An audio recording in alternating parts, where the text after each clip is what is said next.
Hello বন্ধুরা, আজকে অনেক দিন পর তোমাদের কাছে আর একটা নতুন রেসিপি নিয়ে চলে এসেছি। আজকে হলো বেগুন পোড়া দিয়ে একটা ভর্তা বানাবো। তো কি কি লাগছে সেটা দেখে নাও।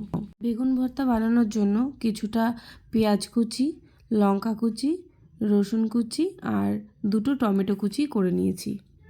এবার আমি দুটো বেগুন পুড়িয়ে সেটাকে ভালো করে ছাড়িয়ে নিয়েছি। এবার একটা কড়াই গ্যাসে বসিয়ে কড়াইটা প্রথমে গরম করে নিয়ে তার মধ্যে পরিমাণ মতো সাদা তেল দিয়ে দেব। তোমরা চাইলে সর্ষের তেলও দিতে পারো।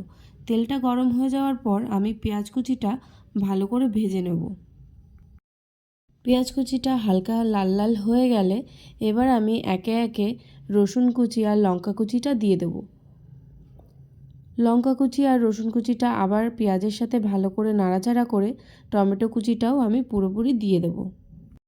এবার আমি সব কিছু তেলের মধ্যেই ভালো করে কষিয়ে নেব। কিছুটা কষানো হয়ে যাবার পর আমি এর মধ্যে স্বাদ মতো নুন দিয়ে দেব। নুন দেবার পর এবার এটাকে আমি ভালো করে কষিয়ে নেব। এবার আমি এর মধ্যে পরিমাণ মতো হলুদ দিয়ে দেব। হলুদ দেওয়ার পরে এবার আমি ভালো করে মশলাটাকে কষিয়ে নেব। তো দেখো বন্ধুরা, মশলাটা ভালোভাবেই প্রায় কষানো হয়ে গেছে। এবার আমি এর মধ্যে বেগুন পোড়াটা দিয়ে দেব। বেগুন পোড়াটা দেওয়ার পরে এবার আমি পুরো মশলাটার সাথে বেগুন পোড়াটাকে ভালো করে মিক্স করে নেব কড়াইয়ের মধ্যেই। যতক্ষণ না মিক্স হয় ততক্ষণ আমি বেগুনটাকে ঠিক এইভাবেই মিক্স করে যাব। দেখো বন্ধুরা, তো মশলাটার সাথে বেগুন পোড়াটা ভালোভাবে মিক্স হয়ে গেছে। আর আমার এই রেসিপিটাও পুরোপুরি তৈরি খাওয়ার জন্য।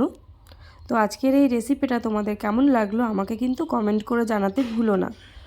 বেগুনের এই রেসিপিটা তোমরা গরম ভাতের সাথে কিংবা রুটির সাথেও খেতে পারো।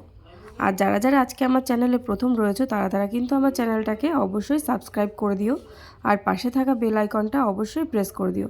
তা আজকের মতন টাটা, আর একটা নতুন ভিডিও নিয়ে তোমাদের সঙ্গে আবার খুব তাড়াতাড়ি দেখা হচ্ছে।